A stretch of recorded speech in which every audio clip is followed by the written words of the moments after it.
pertama yang adik-adik ikuti yaitu persaudaraan sejahtera. Yang pertama, berbanggalah sebenarnya orang yang masuk anggota SHKT karena apa? Dari bermacam-macam golongan, dari bermacam-macam suku, agama yang tadinya tidak kenal menjadi kenal dipertemukan di SHKT. Dan persaudaraan SHKT itu bukan hanya di dunia, tapi dunia dan akhirat. Mengapa saya katakan itu? Karena SHKT ini walaupun sudah tidak ada, tetap didoakan. Ini suatu contoh di Rayam sini, apabila sudah ada yang tua dipanggil, di dalam buku itu setiap malam Jumat nanti pasti ditulis. Maka berbanggalah menjadi orang SHKT. Karena apa? Kadang saudara kita meninggal belum tentu dikasih kita ini kirim doa. Tapi kalau SHKT itu sudah wajib hukumnya. Okay? Jadi berbangga. Tentang persaudaraan setiap hati atau yang disingkat PSHT, PSP-nya itu persaudaraan. Nah, di sini akan saya beri penjelasan tentang persaudaraan. Persaudaraan itu adik-adik mudah diucapkan tapi sulit dilaksanakan. Kenapa seperti itu? Ya bisa saya ngomong saya ini saudara sampean, saya ini saudara sampean. Tapi dikala persaudaraan yang sejati itu terlihat apabila kita itu dalam posisi benar-benar terjepit. Karena banyak saudara, banyak teman, banyak sahabat itu mengaku-ngaku saudara, mengaku sahabat dikala kita senang. Dikala senang semua mengaku saudara. Nah di SA ini diajarkan susah senang bersama. Nah makanya sampai di latihan saya yakin walaupun yang salah satu pasti dihukum semua. Ya dong? Itu makna dan gunanya supaya sampai itu juga merasakan kalau saudara sakit, satu sakit semua. Nah di SA terakhir di latihan itu dilarang mengeluh. Saya yakin sampai itu digerakkan, didoerkan, terus dikesel. Tapi sampai dilarang mengeluh. Kenapa? Filosofinya, maknanya dari seorang pelatih itu memberi cara kita untuk menghadapi hidup atau kehidupan itu supaya tegar, gagah, berani, tidak cengeng. Sebagai seorang pendekar kalau dikit-dikit ngeluh berarti bukan seorang pendekar. Paham adik-adik? Jadi seperti itu. Pasti sering sampean kesel diguwerake, tapi dalam batin sampean aku ki kesel kok mangga dibilani ku pelatih itu ndak duwe kasihan, ndak duwe belas kasihan. Sebenarnya tahu pelatih. Tapi memang sengaja karena pelatih itu paham karakter sampean masing-masing paham. Ini wong lemah, ini bersuang, ini ngeyelan, ini kemetak, ada satu lagi. Satu lagi itu pasti komplit, ada yang lucu, ada yang ganas, ada yang minderan, itu pasti ada. Nah, makanya itu disatukan. Kembali tentang persaudaraan. Persaudaraan itu tidak ada tawar-menawar. Wajib hukumnya di dalam SHKT.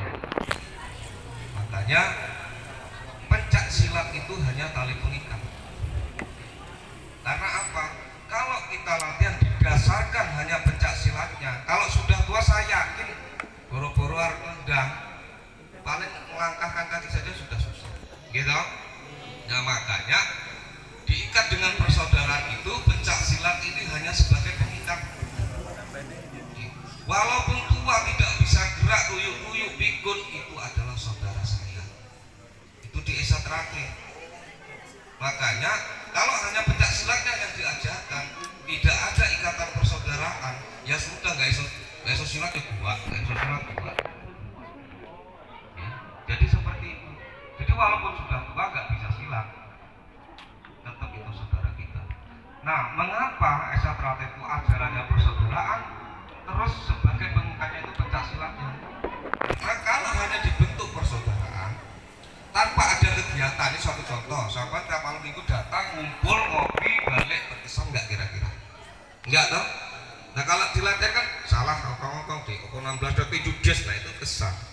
Ya, jangan kalau ditinju nangis, Rasulullah jangan. Mas-masnya ini sudah senior semua merasakan. Oke. Jadi saya ceritakan latihan itu biar sampean mengerti, bukan berarti kami yang di depan pamer. Kalau zaman dulu latihan itu enggak kenal itu siapa sudah niat hajar ya dihajar. Di sini ada Mas Dani, dulu siswa saya ini tahun 97 disahkan dia. Itu merasakan bogemku, merasakan telapak kakiku dia. Ya. Ben wonge gedhe nek ning esa gak ana apa-apa nek terus lah opo sisa tiongkok arep lawan dicep kan gak mungkin. Itu bersaudara. Terus yang kedua, adik-adik, jaga persaudaraan ini seperti menjaga diri kita sendiri. Ya. Sesama saudara harus bisa menutupi aib. Makanya kalau dalam bahasa Jawa itu bisa nglumai, bisa ngerti. Maknanya kalau ada aib saudara ditutup. Kalau ada kelebihan saudaranya jangan dibuka-buka, jangan diumbar. Ya. Kalau tidak suka, karena apa? Suatu hubungan ini pasti ada titik jenuh. Yakin kok kadang bojo karo bojo kadang tukaran, karena ya kadang jengkel, kadang jenuh kan mboten ibu-ibu niki, mbak-mbak iki. Ya kan? Kae bojoku ndek tarang ngekeki jelas nesu. Nah itu titik jenuh namanya.